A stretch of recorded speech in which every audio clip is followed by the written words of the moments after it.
Hello everyone, welcome back to my channel. दोस्तों, प्रस्तुत हैं आज की कुछ ब्रेकिंग न्यूज़। ऐसी स्थिति में कोई भी प्रधानाध्यापक एमडीएम में ऐसा अपना पैसा खर्च नहीं करेगा। बेसिक शिक्षा विभाग द्वारा एमडीएम वितरण एवं वैक्सीनेशन की ड्यूटी तत्काल प्रभाव से की गई समाप्त। पति निर्दोष साबित, सीमा बनी शिक्षिका। लाखों कर्मचारियों और शिक्षकों को वर्तमान सरकार ने नहीं दिया कोई लाभ, सपा। शिक्षिका के हस्ताक्षर बनाने में हेडमास्टर निलंबित। जुलाई 2023 तक असिस्टेंट प्रोफेसर की नियुक्ति के लिए पीएचडी अनिवार्य नहीं। आइए देखते हैं दोस्तों खबरें विस्तार से। जी हाँ दोस्तों, आप देख पा रहे हैं खबरें विस्तार से किंग्समैन ई-हब यूट्यूब चैनल पर। कानपुर देहात। करीब 10 वर्ष पूर्व माध्यमिक विद्यालय राजपुर के शिक्षक ने एमडीएम में करीब 3 लाख रुपए खर्च किए थे। सेवानिवृत्त होने के बाद उन्हें 1.76 लाख रुपए का भुगतान कर दिया गया, लेकिन 5 वर्ष बाद भी शेष धनराशि का भुगतान नहीं हो सका है। जन सुनवाई पोर्टल के साथ ही जिला स्तरीय अधिकारियों से शिकायत के बाद भी समस्या का निस्तारण नहीं हो सका है, जिससे शिक्षक कार्यालयों के चक्कर काटने को मजबूर है। पूर्व माध्यमिक विद्यालय राजपुर में वर्ष 2011 से 16 के मध्य पंजीकृत विद्यार्थियों के सापेक्ष एमडीएम राशि का भुगतान नहीं किया गया है। पंजीकृत बच्चों के सापेक्ष कम धनराशि आने पर विद्यालय के प्रधानाचार्य राजेंद्र अग्निहोत्री अपने वेतन से बच्चों के लिए एमडीएम की व्यवस्था करते रहे। इसमें उन्होंने अपनी जमा पूंजी से करीब 3 लाख रुपए व्यय कर दिए। मार्च 2016 में सेवानिवृत्ति होने के बाद शिक्षक को 1.76 लाख रुपए का भुगतान विभाग की ओर से किया गया, लेकिन शेष राशि का भुगतान अब तक नहीं किया जा सका। उन्होंने बताया कि अभी भी 1.24 लाख रुपए का भुगतान नहीं किया गया है, जिसके लिए कई बार कार्यालय के चक्कर काट चुके हैं। जन सुनवाई पोर्टल जिलाधिकारी के साथ ही अन्य विभागीय अधिकारियों को शिकायती पत्र दिया है, इसके बाद भी समस्या का निस्तारण नहीं हुआ। उन्होंने बताया कि 1 वर्ष पूर्व समाधान दिवस में बीएसए ने एमडीएम खाते में पड़ी राशि के भुगतान के निर्देश जरूर दिए थे, तो उम्मीद जगी थी कि उनके रुपए मिल सकेंगे। इसके बाद से 1 साल से अधिक का समय बीत गया। बीएसए सुनील दत्त ने बताया कि मामला संज्ञान में नहीं आया है, जांच कराकर नियमानुसार अवशेष राशि का भुगतान कराया जाएगा। दोस्तों, यह खबर है गाजियाबाद का। कार्यालय जिला बेसिक शिक्षा अधिकारी गाजियाबाद जनपद गाजियाबाद के प्रसिद्ध विद्यालयों के शिक्षक शिक्षिकाओं की ड्यूटी खाद्यान्न वितरण एवं वैक्सीनेशन के कार्यों में लगाई गई है। आप सभी अवगत हैं कि विद्यालय पूर्व की भांति छात्राओं के लिए खोले जा चुके हैं एवं शासन द्वारा डीबीटी का कार्य समस्त विद्यालयों में कराया जा रहा है, जो कि शासन की प्राथमिकता में सम्मिलित है। अतः समस्त परिषदीय विद्यालयों के शिक्षक शिक्षिकाओं के खाद्यान्न वितरण एवं वैक्सीनेशन के कार्यों में लगाई गई ड्यूटी को तत्काल प्रभाव से समाप्त किया जाता है एवं आदेशित किया जाता है कि वह अपने योगदान अपने मूल विद्यालय में देना सुनिश्चित करें। यदि निरीक्षण के दौरान कोई शिक्षक शिक्षिका खाद्यान्न वितरण एवं वैक्सीनेशन के कार्य में लगाई गई ड्यूटी पर पाई जाती है तो उनके विरुद्ध अनुशासनात्मक कार्यवाही अमल में लाई जाएगी। जिला बेसिक शिक्षा अधिकारी गाजियाबाद। पति निर्दोष साबित, सीमा बनी शिक्षिका। 1 साल से विश्वविद्यालय और बीएसए कार्यालय की काट रही थी चक्कर। आगरा। अंततः सीमा कुमारी अपने पति को निर्दोष साबित करने में सफल हो गई। मृतक आश्रित के रूप में उन्हें पति के स्थान पर नौकरी भी मिल गई। उनकी सफलता में हमकदम बना दैनिक जागरण। अब उनका परिवार सुकून से जीवन बिता सकेगा। बच्चों की पढ़ाई की चिंता भी दूर हो गई। पटरी पर जिंदगी लौटी तो सीमा ने कहा धन्यवाद जागरण।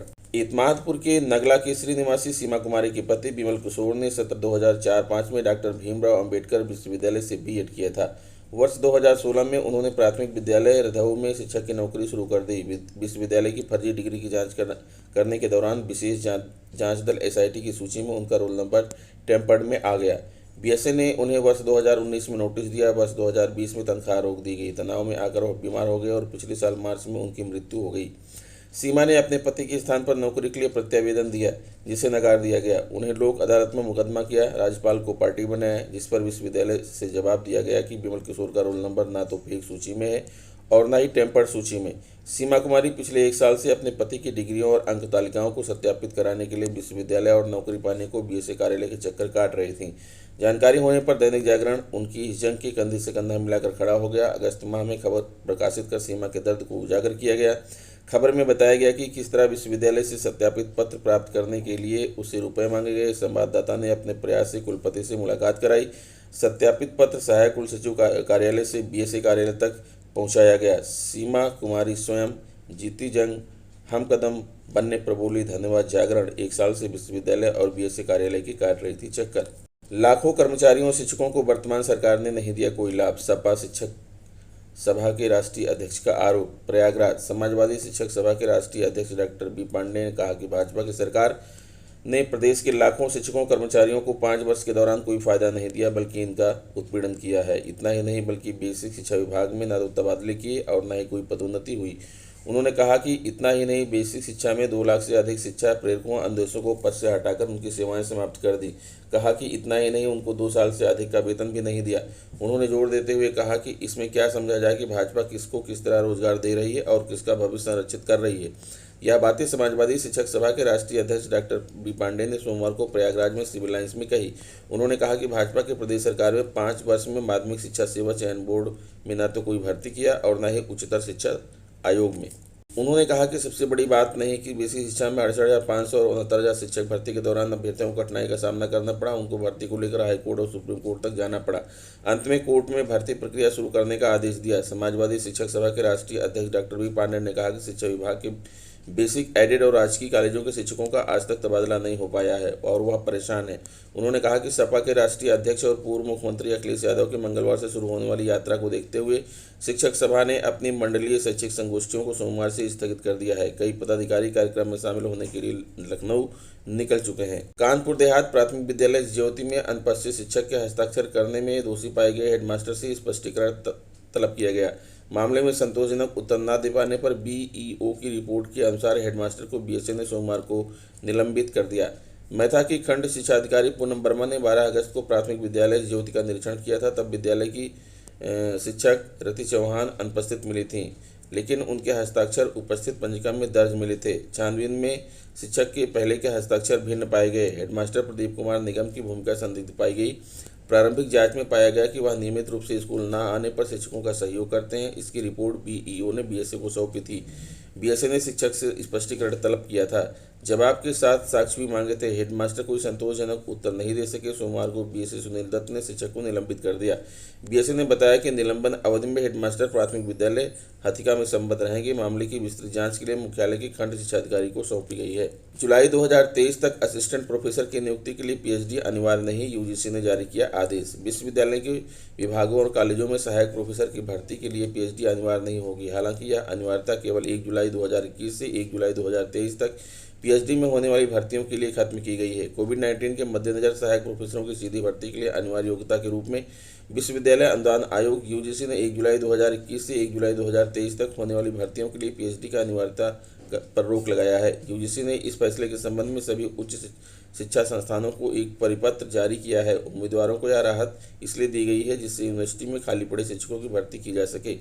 पिछले दिनों केंद्रीय शिक्षा मंत्री ने कहा कि कोविड के कारण केवल इस साल पीएचडी अनिवार्यता के लिए रोक लगी है, लेकिन इसे रद्द नहीं किया गया है। पदों को भरने के लिए उठाया गया कदम। पत्रकारों से बातचीत के दौरान शिक्षा मंत्री ने कहा कि देश के उच्च शिक्षा संस्थानों में असिस्टेंट प्रोफेसर पद पर नियुक्ति के लिए पीएचडी अनिवार्य है, लेकिन अब इस मानदंड को शिक्षा मंत्रालय द्वारा सिर्फ इसी सत्र के लिए हटा दिया गया है ताकि संस्थानों में रिक्त पदों को समय पर भरा जा सके और संकाय और प्रोफेसरों की संभावित कमी के कारण शिक्षा प्रभावित न हो। दरअसल हमें उन उम्मीदवारों से बहुत सारे अनुरोध प्राप्त हो रहे थे जो पद के लिए आवेदन करना चाहते थे लेकिन पीएचडी पूरा करने में असमर्थ थे, इसलिए इस बाध्यता को महज इसी साल के लिए खत्म किया गया है। आंगनबाड़ी केंद्रों पर शीघ्र बने पोषण वाटिका। विजय किरण आनंद, गोरखपुर। जिलाधिकारी विजय किरण आनंद ने कहा कि सभी आंगनबाड़ी केंद्रों पर पोषण वाटिका का कार्य शुरू कर जल्द से जल्द पूरा किया जाए। जिला कार्यक्रम अधिकारी के कार्यालय में कंट्रोल रूम स्थापित किया जाए और सभी कार्यों की मॉनिटरिंग की जाए। जिलाधिकारी मंगलवार को विकास भवन सभागार में पोषण मिशन के अंतर्गत संचालित योजनाओं एवं गतिविधियों की समीक्षा कर रहे थे। उन्होंने जिला कार्यक्रम अधिकारी हेमंत सिंह को निर्देशित किया कि सभी ब्लॉकों पर खुली बैठकें नियमित रूप से आयोजित की जाएं। बाल विकास परियोजना अधिकारी सीडीपीयू कार्यालयों को व्यवस्थित कराएं। आंगनबाड़ी कार्यकर्ताओं का प्रशिक्षण कराते हुए क्लासरूम पद्धति शुरू की जाए। सभी आंगनबाड़ी केंद्र नियमित रूप से खोले जाए तथा बच्चों की पढ़ाई हो। वहीं विभाग में रिक्त पदों पर चयन प्रक्रिया पूरी पारदर्शिता के साथ संपन्न कराई जाए। जिलाधिकारी ने पोषण माह सितंबर में किए गए कार्य के साथ ही संचालित योजनाओं की भी समीक्षा की। उन्होंने कहा कि पुष्टाहार का वितरण पूरी पारदर्शिता के साथ निर्धारित समय से किया जाना चाहिए। आंगनबाड़ी केंद्रों में कायाकल्प के तहत कार्य कराने के साथ ही उनको फोटोग्राफी कराते हुए सफलता की कहानी का प्रचार प्रसार भी कराया जाए। बैठक में मुख्य विकास अधिकारी इंद्रजीत, डीपीओ हेमंत सिंह समेत अन्य अधिकारी कर्मचारी उपस्थित रहे। राज्यकर्मियों की तरह निकाय कर्मियों को भी मिल सकती है पेंशन। लखनऊ। चुनावी माहौल में नगर पालिका परिषद और नगर पंचायतों कर्मचारियों को भी राज्यकर्मियों की तरह पेंशन की सुविधा मिल सकती है। नगर विकास विभाग इसके लिए पेंशन नियमावली में संशोधन करने जा रहा है। नियमावली में 10 वर्ष के स्थान पर आजीवन पेंशन देने का प्रावधान किया जा सकता है। राज्य कर्मचारियों को पेंशन के तौर पर बेसिक वेतन का 50% और डीए मिलता है। यह व्यवस्था नगरीय निकायों में भी लागू नहीं थी। कर्मचारियों की लंबी लड़ाई के बाद इसे नगर नियमों में तो लागू कर दिया गया था, किंतु नगर पालिका परिषद और नगर पंचायतों में यह अभी भी लागू नहीं हो पाया है। निकाय कर्मचारी कई वर्षों से राज्य कर्मचारियों की भांति नगर पालिका परिषदों और नगर पंचायत कर्मियों को भी पेंशन की सुविधा की मांग कर रहे हैं। अदालत तक लड़ाई लड़ने के बाद भी पूर्ववर्ती सरकारों ने उनकी मांगें नहीं मानी। चुनावी माहौल को देखते हुए मौजूदा सरकार ने नगर पालिका परिषद व नगर पंचायतों के कर्मचारियों की मांग पूरा करने की कवायद शुरू कर दी है। प्रयागराज राजकीय विद्यालयों में तैनात एलटी ग्रेड सहायक अध्यापकों के लिए अच्छी खबर है। सैकड़ों की संख्या में सहायक अध्यापकों को प्रवक्ता के पदों पर प्रोन्नत कर दिया गया है। उत्तर प्रदेश लोक सेवा आयोग यूपीपीएससी में मंगलवार को हुई विभागीय प्रोन्नति समिति डीपीसी की बैठक में प्रमोशन पर अंतिम मुहर लगाई गई। प्रमोशन के लिए डीपीसी 12 साल बाद हुई। ऐसे में शिक्षकों को प्रमोशन के लिए 1 दशक से अधिक समय का इंतजार करना पड़ा। डीपीसी की बैठक में प्रमोशन पर मुहर लगने के बाद राजकीय विद्यालयों में तैनात 794 एलटी ग्रेड सहायक अध्यापक अब प्रवक्ता बन गए हैं। पदोन्नति के लिए 4 बार डीपीसी की तिथि निर्धारित की गई, लेकिन कुछ कारणों से बैठक नहीं हो सकी। मंगलवार को हुई डीपीसी की बैठक में 10 विषयों के 794 सहायक अध्यापकों को प्रवक्ता पद पर प्रोन्नत किया गया। डीपीसी की बैठक में आयोग के संयुक्त सचिव ओम प्रकाश मिश्रा, अनुभाग अधिकारी शिखा पांडे, शिक्षा निदेशक माध्यमिक विनय कुमार पांडे, अपर शिक्षा निदेशक राजकीय अंजना गोयल एवं प्रवक्ता अनुभाग के वरिष्ठ सहायक मौजूद रहे। राजकीय शिक्षक संघ उत्तर प्रदेश के महामंत्री रामेश्वर पांडे ने प्रवक्ता के पद पर प्रोन्नत सभी शिक्षकों को बधाई दी है। शिक्षकों के प्रमोशन के लिए जारी संघर्ष में संघ के राजनाथ यादव, रामपाल भारती, रवि प्रकाश त्रिपाठी एवं संगठन के अध्यक्ष छाया शुक्ला और सत्य शंकर मिश्रा का भी विशेष योगदान रहा। आज आवंटित होंगे विद्यालय, नहीं खुली वेबसाइट, निराश होकर लौटे शिक्षक। प्रयागराज पारस्परिक तबादले के बाद जिले में आए शिक्षकों को मंगलवार को भी विद्यालय आवंटित नहीं किया जा सका। सर्व शिक्षा अभियान कार्यालय में सुबह 11 बजे से शिक्षक विद्यालय आवंटन के लिए पहुंच गए। शाम 6 बजे तक वेबसाइट पर विद्यालयों की सूची न खुलने के चलते उन्हें निराश होना पड़ा। अब इन शिक्षकों को बुधवार को विद्यालय आवंटित किया जाएगा। फरवरी महीने में ही सूबे में शिक्षकों के पारस्परिक तबादले हुए थे। जिले में 109 शिक्षक आए थे। तब से यह शिक्षक बीएसए कार्यालय में अपनी उपस्थिति दर्ज करा रहे हैं। शासन के निर्देश पर सभी जिलों में मंगलवार को इन्हें विद्यालय आवंटित किया जाना था, लेकिन सर्वर डाउन होने के चलते विद्यालयों की सूची नहीं खुल रही थी। बेसिक शिक्षा परिषद के सचिव प्रताप सिंह बघेल ने विज्ञप्ति जारी कर बताया कि प्रयागराज, कौशाम्बी, जौनपुर, गोंडा समेत 27 जनपदों में विद्यालय आवंटन नहीं हो सका है। इन जनपदों के बेसिक शिक्षा अधिकारियों को पत्र लिखा है कि अब 13 अक्टूबर को विद्यालय आवंटन किया जाएगा। तो दोस्तों, ये रहा आज का ब्रेकिंग न्यूज़। आशा करता हूँ आपको वीडियो अच्छी लगी होगी। अगर वीडियो अच्छी लगी है तो प्लीज़ मेरे चैनल को सब्सक्राइब कर लीजिए, बेल आइकन को प्रेस कर दीजिए। मिलते हैं आपसे नेक्स्ट वीडियो में कुछ नई जानकारी लेकर। तब तक के लिए नमस्कार।